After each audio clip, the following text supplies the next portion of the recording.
થોડા દિવસ પહેલા એક કુટુંબે રેસ્ટોરન્ટમાંથી ખાવાનું મગાવ્યા પછી ફૂડ પોઈઝનિંગ થયું છે. એમાં 5 વર્ષની એક બાળકીનું મૃત્યુ થયું છે, એવા સમાચાર છે. આ સમાચાર મળ્યા પછી આરોગ્ય વિભાગની ખૂબ મોટા પ્રમાણમાં કાર્યવાહી શરૂ થઈ છે. છેલ્લા 3 દિવસથી અખબારોની અંદર, મીડિયાની અંદર હું સમાચાર સાંભળી રહ્યો છું, વાંચી રહ્યો છું. આરોગ્ય વિભાગની કડક કાર્યવાહી. મારો પ્રશ્ન એ છે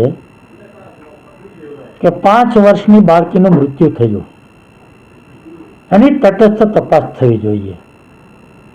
શા કારણે મૃત્યુ થયું છે? ફૂડ પોઈઝનિંગથી જો મૃત્યુ થયું હોય તો શું કડક કાર્યવાહી શું થઈ? પોલીસ ફરિયાદ થઈ? પોલીસ કેસ થયો છે? એની કાર્યવાહી શું કરવામાં આવી છે એ મારે જાણવું હતું. બીજો પ્રશ્ન મારો એ છે કે 3 દિવસથી 900 જેટલી હોટલની અંદર ચેકિંગો થયા. રેસ્ટોરન્ટ ઉપર ટીમ જાય,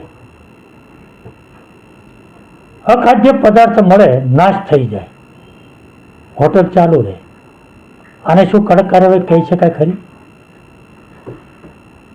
અમુક રેસ્ટોરન્ટને નોટિસો આપવામાં આવી છે. નોટિસો આપ્યા પછી હોટલના માલિકો, રેસ્ટોરન્ટના માલિકોનો જવાબ આપે, હોટલ ચાલુ રહે. આને શું કડક કાર્યવાહી કહેવાય ખરી? અમુક હોટલને સીલિંગ કરવામાં આવ્યું છે, બંધ કરવામાં આવી છે.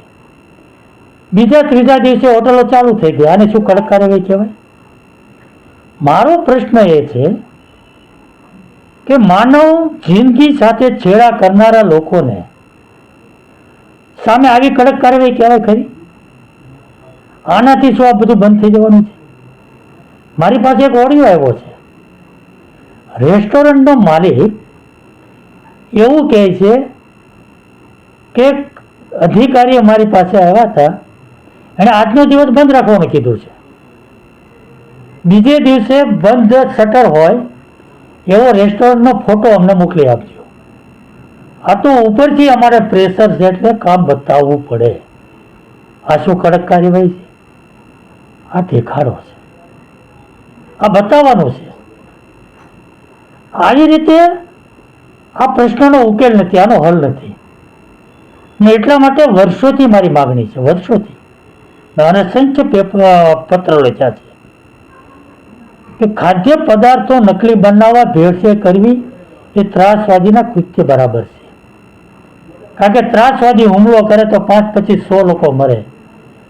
આ 5 વર્ષની બાળકીનો શું ગુનો હતો, શું વાંક હતો? અનેક બાળકો આવા અખાદ્ય પદાર્થો, ઝેરી પદાર્થો ખાય, નકલી પદાર્થો ખાય. લોકોની જિંદગી સાથે છેડા થઈ રહ્યા છે. આને કેવી રીતે રોકીશું? આને માટે કડક કાયદો બનવો પડે.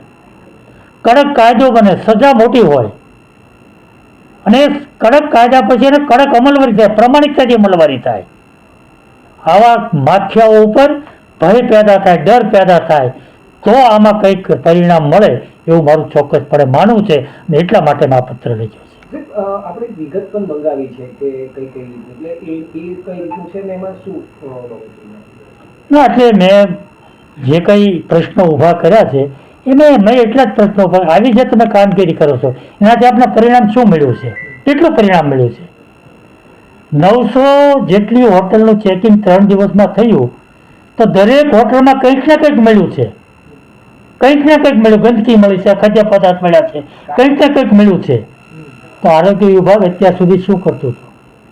શું કરતું હતું? આવી હોટલો કેમ ચાલે છે? આવી રેસ્ટોરન્ટ કેમ ચાલે છે? એ જવાબદારી કોની? વહીવટી તંત્રને, આરોગ્ય વિભાગની જવાબદારી છે. સ્વચ્છતા કેમ નથી? શા માટે સારું ખાવાનું, શુદ્ધ ખાવાનું મળતું નથી? આ મારો પ્રશ્ન છે. અને એટલા માટે આજનું જો પરિણામ આપણે જોતું હોય તો આવી ખાલી બતાવવા પૂરતી કામગીરીથી પરિણામ નહીં મળે. એના માટે કડક કાયદો બની એનું અમલીકરણ કરવું પડે.